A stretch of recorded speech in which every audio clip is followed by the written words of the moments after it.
Hey everyone, Jessica here, and today I'm going to be looking at the process of progressive summarization from Tiago Forte's Building a Second Brain. This is a little graphic that I created. It shows kind of what progressive summarization looks like. There's 5 main steps. We're going to go through a few of them today. So the first is just to start out with a piece of original content here at the bottom of the pyramid. This is an article I found about why books don't work. It's a really thought-provoking article. I went through and looked at it and basically bolded the things that jumped out at me. This is step 2, just reading through the article and bolding the things that jump out at you that are a summary in some way, shape, or form of the article as a whole. Next, you go through and you highlight things that you may have already bolded that you especially want to remember. Now, you're not going to do these things back to back. I just did it for purposes of this illustration. But basically, the idea is that you're going to go through the first time and you're going to bold things. And then you might let the note sit for 6 months before you ever revisit it. And then at that point, you might highlight a few things. But you may never even revisit this and highlight anything. And that's okay. So here's some things that, and as you can see, I highlighted way less than I bolded. And that's the idea. Every single time we're tightening up the amount of information.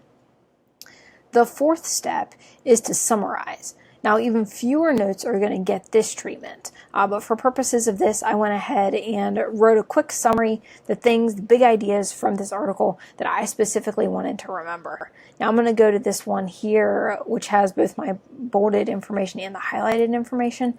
And I'm just going to drop this up here at the top.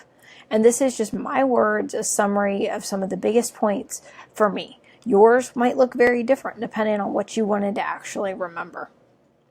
Now, there is a 5th step in progressive summarization, a remix, but very little of your material will actually ever get that. I'm not going to focus on that, but it is there. Now, what I like about progressive summarization is that it encourages you to only revisit information and touch it when you actually need to. This isn't like going to the grocery store where you have to handle the can 50 times from the time that you walk into the store until the time that you get it, back in your pantry at home.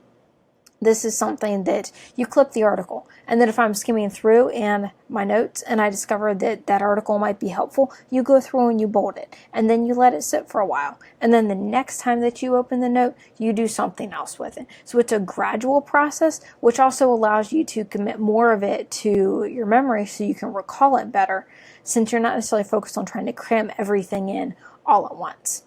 So that's kind of a basic overview of progressive summarization, what it is, and how it can be utilized. It's something that I found personally really helpful as far as a way to gather information, handle it in such a way that I can actually remember it, and then put it on the shelf and revisit it at a later date.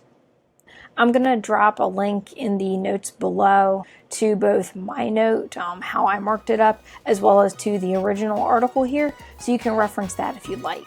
Hope you found this helpful and have a great day.